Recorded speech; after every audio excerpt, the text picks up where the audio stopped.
तो अब देखिए आप लोग, जो आज का जो टॉपिक है हमारा, तो पार्टिकल्स एंड एंटी पार्टिकल्स, ठीक है ना। Particle and anti particles.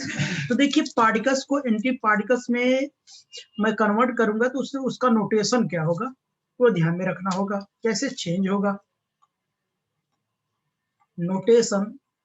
Notation of anti particle, notation of anti particle. Anti particle को का जो नोटेशन होगा उसमें हम क्या करेंगे, चेंज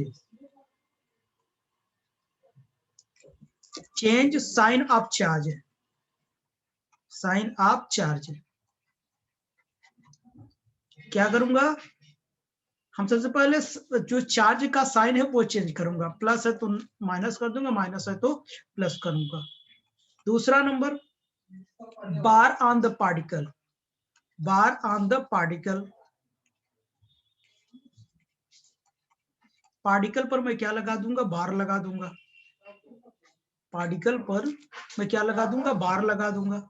ठीक, जैसे एग्जांपल मैं देखूं तो ये कुछ पार्टिकल्स है हमारे, ये पार्टिकल्स है, और इधर मैं उसे डिनोट करूंगा एंटी पार्टिकल, एंटी पार्टिकल्स। ठीक है ना, पार्टिकल्स है और एंटी पार्टिकल्स है।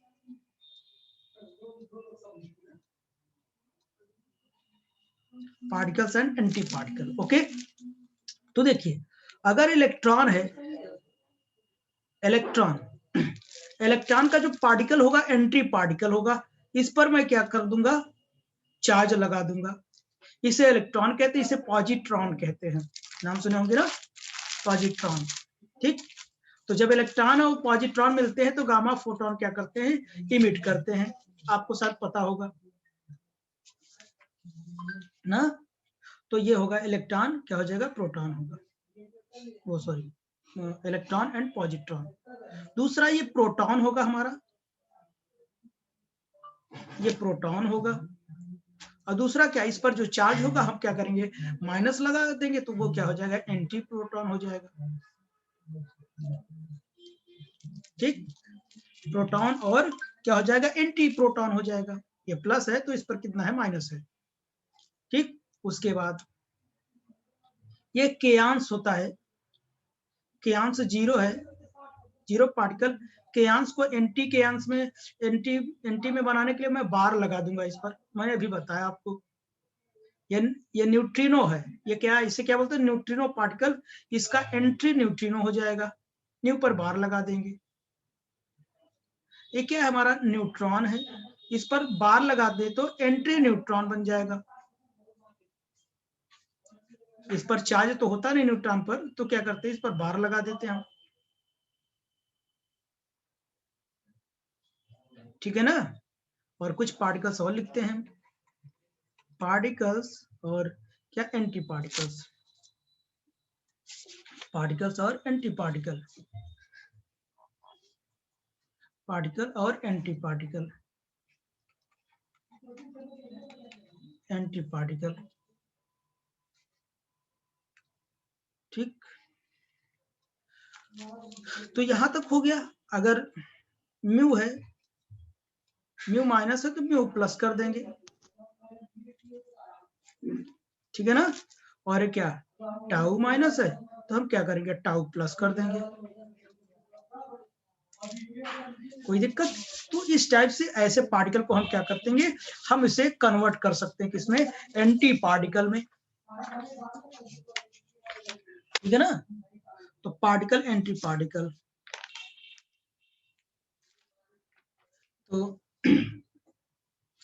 तो चलिए, तो सबसे ज्यादा इंपॉर्टेंट आप में ये, इसे याद रहे, ये इलेक्ट्रॉन इसे पॉजिट्रॉन बोलते हैं, इसे प्रोटॉन, एंटी प्रोटॉन। हाँ, तो देखिए इधर, तो ये म्यू माइनस हो जाएगी, ये हो जाएगा। ठीक है, पार्टिकल्स है, एंटी पार्टिकल्स है। ठीक, तो देखिए कुछ पॉइंट्स मैं भी लिखता हूं इसमें भी, आगे चलो। तो देखिए, इसमें देखिए, particle, particle and anti particle, anti particle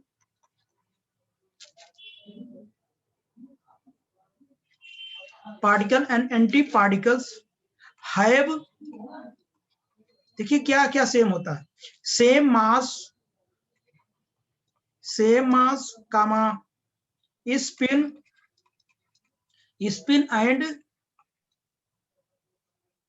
and life time. Particle anti particle के पास जो मास होता है वो सेम होता है, स्पिन सेम होता है और लाइफ टाइम सेम होता है। सेम क्यों होता है बच्चों? क्योंकि होता तो वही पार्टिकल्स है ना, बस उसका एंटी पार्टिकल मतलब चार्ज बदल दिया गया और नोटेशन में क्या कर दिया, बार लगा दिया गया। ठीक, तो मास स्पिन लाइफ टाइम क्या होगा, सेम होगा इसका। नेक्स्ट नंबर की बात करता हूं, they have opposite charge, they have opposite charge, they have opposite charge, दोनों के पास चार्ज जो है कैसे हैं, अपोजिट है, ठीक है ना। Next number, they may have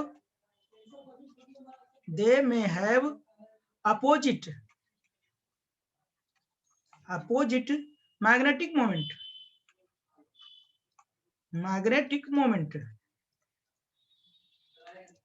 मतलब इसके पास अपोजिट मैग्नेटिक मोमेंट हो सकता है, कुछ केसेस ऐसे होते हैं जिसमें नहीं होती है।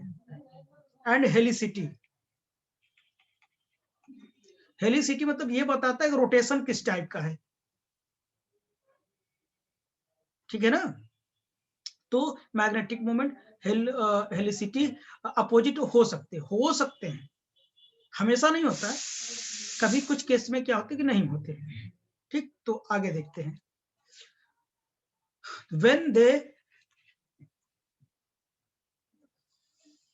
when they come closed together,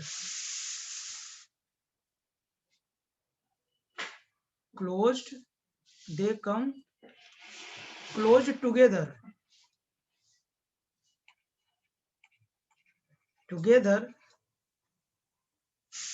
annihilation, में तो समझते ना, दोनों एक दूसरे पे क्या हो जाएगा, एनिहिलेट हो जाएगा, कंबाइंड हो जाएंगे। टेक्स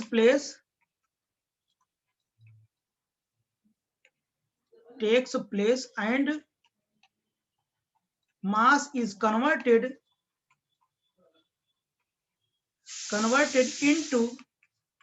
इनटू एनर्जी, जैसे ही कंबाइंड हो गए तो मास किसमें कन्वर्ट हो जाएगा, एनर्जी में कन्वर्ट हो जाएगा, E बराबर mc स्क्वायर से, E बराबर mc स्क्वायर से। जैसे एनिहिलेट हो जाएगा तो मास कन्वर्ट हो जाएगा किसमें, एनर्जी में कन्वर्ट हो जाएगा, जैसे एंटी पार्टिकल्स हैं, ठीक है ना। तो अब देखिए कुछ प्रॉपर्टीज हमारे पास और हैं, ये neutron and anti neutron, neutron and anti neutron,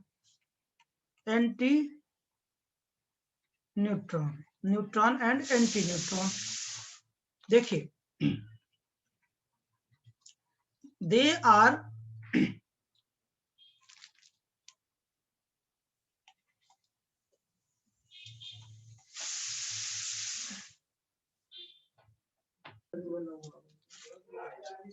distinguish on the basis of magnetic moment,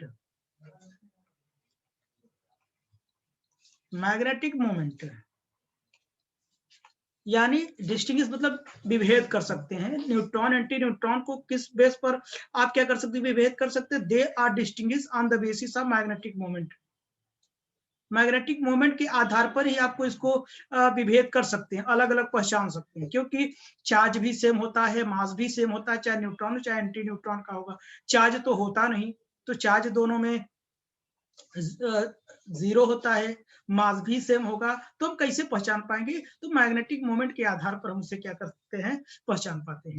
क्यों चार्ज नहीं होता इसमें, क्योंकि जो न्यूट्रॉन होता है बच्चों, जो न्यूट्रॉन होता है ना, क्वार्क मॉडल से मिलकर बना होता है, यू होता है डी, यू होता और D D, you quark model, D D quark model. You मतलब अप क्वार्क, डी मतलब डाउन क्वार्क। तो क्वार्क मॉडल क्या होता है मैं उसे बताऊंगा। जो अप का जो चार्ज होता है वो +2/3 होता है, +2/3, ठीक है ना।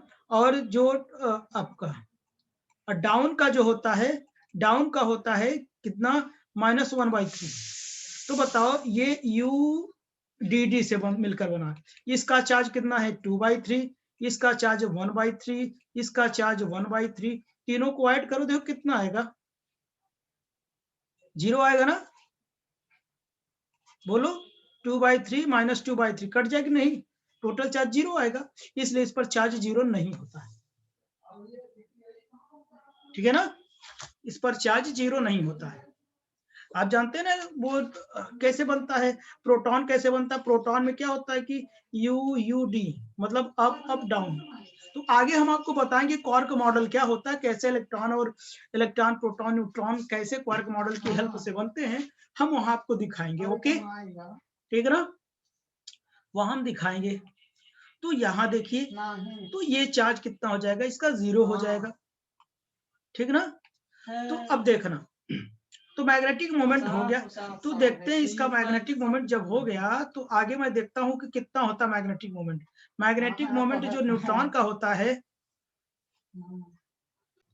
अब देखिए तो इस पर जो न्यूट्रॉन पर जो मैग्नेटिक मोमेंट होता है वो -1.91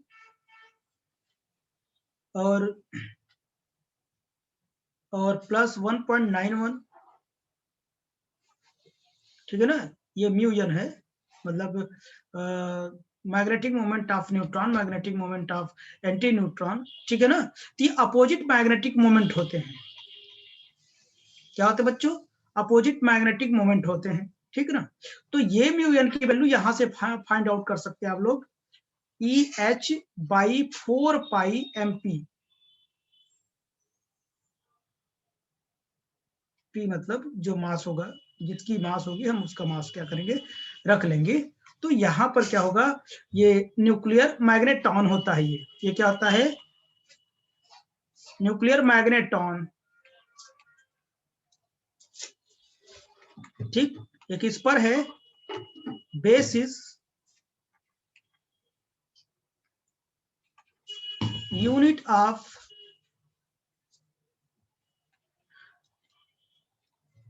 nuclear magnetic moment, nuclear magnetic moment. तो बेसिस आप किस पर, unit of nuclear magnetic moment पर। तो इसकी यूनिट, इसीलिए इसको न्यूटन के टर्म में लिखा गया है, न्यूक्लियर मैग्नेटॉन कहते हैं, ठीक, इस टर्म में लिखा गया है। तो इसका फॉर्मूला ये होता है, यहां से भी आप निकाल सकते हैं। ओके, तो एक चीज और, अब मैंने आपसे बताया कि क्या कहते हैं कि किस पेज पर आप देख सकते हैं मैग्नेटिक मोमेंट। तो मैग्नेटिक मोमेंट क्या है, इसका नेगेटिव होता है, इसका पॉजिटिव होता है। तो देखा आपने ना, तो क्या होता है, अपोजिट मैग्नेटिक मोमेंट होता है। क्यों होता है, आइए ये बात करते हैं। तो देखिए, the negative magnetic moment, the negative magnetic moment of neutron can be explained as follow। तो negative magnetic moment of neutron को हम कैसे क्या करते हैं, एक्सप्लेन करते हैं, वो देखते हैं। अगर मैं कह दूं कि ये चार्ज डिस्ट्रीब्यूशन है, अगर मैं कह दूं ये चार्ज डिस्ट्रीब्यूशन है और ये क्या है, आर है हमारा। कोई अगर ग्राफ प्लॉट करूं, इसका मतलब क्या है, ये पॉजिटिव को रिप्रेजेंट करता है और क्या करता है, ये नेगेटिव को रिप्रेजेंट करता है। ये पॉजिटिव रिप्रेजेंट करता है, नेगेटिव साइकिल को रिप्रेजेंट करता है, ठीक है ना। तो अब क्यों होता है, तो देखिए, क्योंकि मैंने अभी बताया आपको, जो न्यूट्रॉन होता है बच्चों, जो न्यूट्रॉन होता है, न्यूट्रॉन में यू होता है डी डी, यानी अप क्वार्क और 2 डाउन क्वार्क, एक अप क्वार्क होता है, 2 क्या होता है, डाउन क्वार्क होता है। तो देखिए due to D quark, due to D quark, ऐसे लिखो, due to D quark, to D quark, the magnetic moment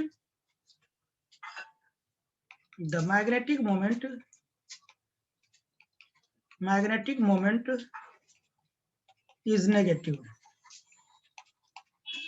अब प्लीज बताओ यार, ये मान लो कि इसका मैग्नेटिक मोमेंट है, तो बताइए रिजल्टेंट निकालोगे तो इसका, ये इसका मैग्नेटिक मोमेंट और इसका मैग्नेटिक मोमेंट, देखो यहाँ पर U है, D है और D है, ये अप है, इसका मैग्नेटिक मोमेंट है, इसका डाउन है, इसका डाउन है, तो बताइए टोटल रिजल्टेंट इसका ज्यादा होगा ना, तो इसका जो मैग्नेटिक मोमेंट होगा रिजल्टेंट कितना आएगा, नेगेटिव में आएगा कि नहीं, बताइए इस पार्ट में आएगा कि नहीं। तो इसलिए क्या होता है, न्यूट्रॉन का जो मैग्नेटिक मोमेंट होता है वो क्या होता है, नेगेटिव होता है। ओके बच्चों, तो ये लिखना नहीं, ये तो मैंने ऐसे ही बता दिया। तो इसलिए होता है due to the 2d quark. कोई पूछेगा कि मैग्नेटिक मोमेंट नेगेटिव क्यों होता है, तो आप बताइए जो न्यूट्रॉन होता है हमारा 2 क्वार्क से मिलकर बना होता है, अप और 2 डाउन से, तो डाउन डबल है, इसलिए इसका रिजल्टेंट मैग्नेटिक मोमेंट डाउनवर्ड में चला जाता है या नेगेटिव हो जाता है उसका मैग्नेटिक मोमेंट। ठीक ना। अच्छा, अब मैं आगे चलता हूं, नोट हो गया।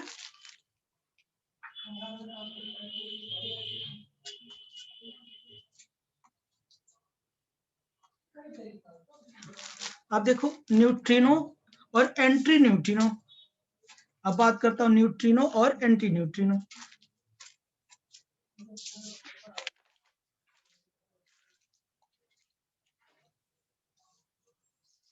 अब बात करता हूं न्यूट्रिनो और एंटी न्यूट्रिनो की।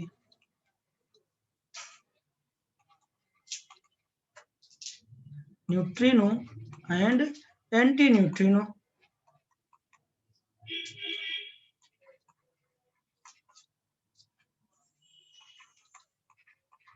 Neutrino and anti neutrino.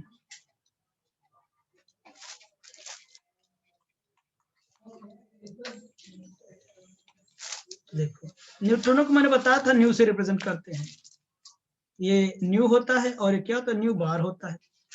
ठीक है ना। देखिए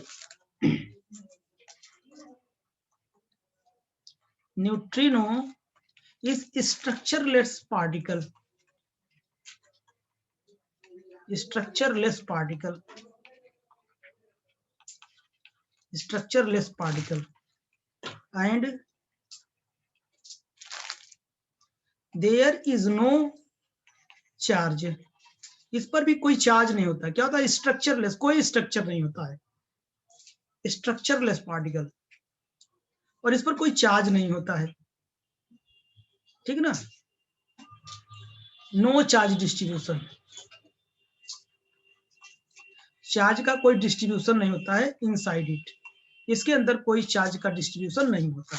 neutrino is the structureless particle and there is no charge distribution inside it, इसके अंदर कोई चार्ज का डिस्ट्रीब्यूशन नहीं होता, तो ऑब्वियसली चार्ज क्या होगा, जीरो ही होगा। सो इट हैव नेग्लिजिबल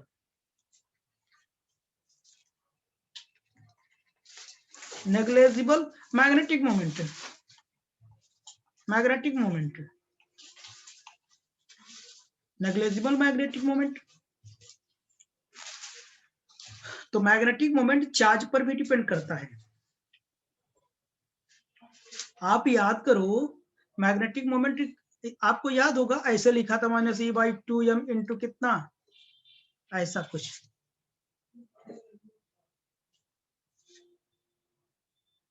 ना। अगर चार्ज नहीं होगा तो मैग्नेटिक मोमेंट होगा, नहीं होगा। और अभी आपने ये पढ़ा EH/4 पाई, आपने क्या किया, m भी पढ़ा, यहां से भी ये आपने सेकेंड ईयर पढ़ा था, ये म्यू बाई एल क्या था, जायरोमैग्नेटिक नहीं था, E/2m, भूल गए आप लोग?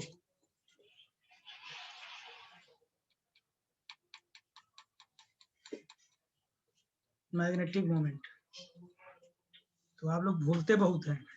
तो अगर चार्ज नहीं होगा तो मैग्नेटिक मोमेंट पॉसिबल नहीं है।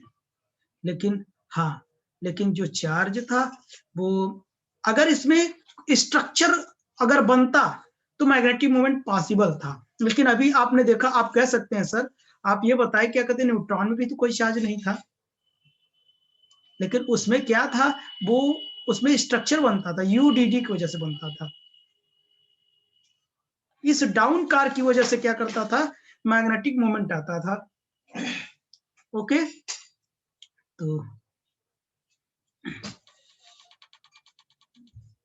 ठीक, आगे चलूं?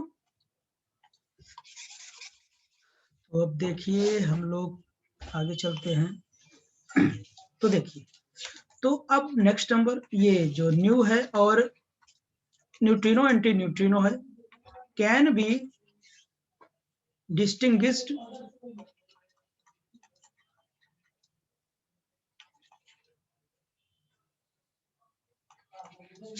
कैसे डिस्टिंग्विश करते, बाय हेलिसिटी। हेलिसिटी रोटेशन को बताता है, तो हेलिसिटी को कैसे रिप्रेजेंट करते हैं, sigma dot P by mod of sigma mod of P. ठीक, तो इसी को मैं क्या करता हूँ, यस लिखता हूँ, पी लिख सकता हूँ, और क्या लिख सकता हूँ, तो दोनों टाइप से आप क्या कर सकते हैं, लिख सकते हैं। सिग्मा क्या होता है, 2s के इक्वल होता है, इसे हम इंट्रिंसिक एंगुलर मोमेंटम कहते हैं। क्या बोलते हैं, ये जो यस होता है, ये आपको पूरा की, ये क्या कहते हैं, पाउली स्पिन एंगुलर मोमेंटम हो जाएगा। क्या होगा, Pauli spin angular momentum, Pauli spin हो जाएगा।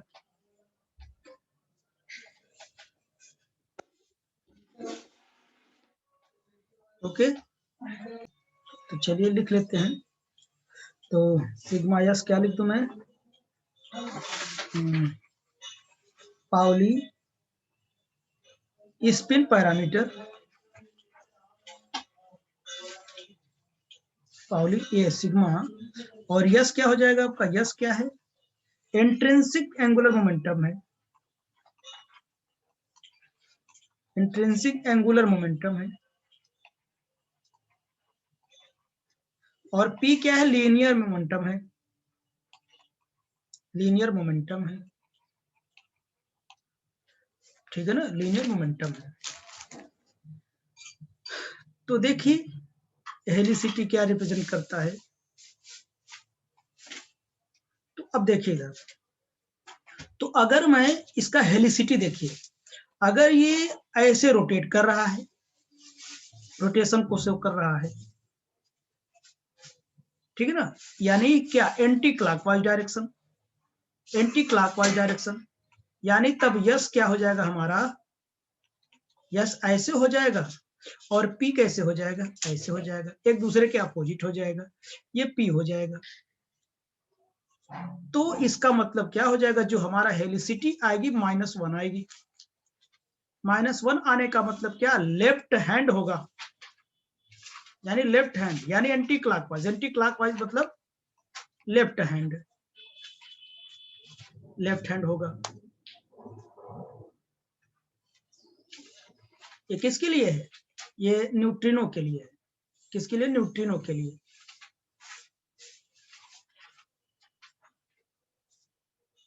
एंटी क्लॉकवाइज में देखो, एक माइनस कर दो, देखो ये अपोजिट है ना, एक माइनस एक प्लस में रहेगा, और नीचे वाला क्या है, मॉड में रहेगा। देखो इसमें देखो, इसमें देखो, ये एक मान लो कि ये माइनस कर लो, ये प्लस कर लो, ठीक है ना, एक माइनस रह जाएगा, ये दोनों मॉड में है, ये दोनों मॉड में है, तो मॉड मॉड में किस में हो जाएगा, प्लस में हो जाएगा, तो यस की वैल्यू कितनी आएगी, -1 ही तो आएगी ना। तो हेलिसिटी -1 मतलब एंटी क्लॉकवाइज को रिप्रेजेंट कर रहा है। न्यूट्रिनो, एंटी न्यूट्रिनो की बात करता हूं, क्लॉकवाइज जब होगा, एंटी न्यूट्रिनो, इसका मतलब कि स्पिन एंगुलर मोमेंटम भी उसी डायरेक्शन में, और क्या होगा, लिनियर मोमेंटम भी उसी डायरेक्शन में। अब देखो इस फार्मूला रखोगे, ये भी पॉजिटिव, ये भी पॉजिटिव, या मॉड में ये पूरा पॉजिटिव हो जाएगा, यानी क्या हो जाएगा, एच कितना हो जाएगा, +1 हो जाएगा, यानी राइट हैंडेड हो जाएगा, क्लॉकवाइज राइट हैंडेड इसका हेलिसिटी हो जाएगा, राइट हैंड मतलब क्लॉकवाइज हो जाएगा, ठीक है ना, मतलब रोटेशन को रिप्रेजेंट करता है ये। आगे देखता हूं, इसका मतलब क्या है, बोथ हैव अपोजिट, बोथ है अपोजिट हेलिसिटी, दोनों के पास क्या अपोजिट हेलिसिटी है, एक ऐसे ऐसे रोटेट कर रहा है न्यूट्रिनो, और एंटी न्यूट्रिनो ऐसे रोटेट कर रहा है, यानी इसके लिए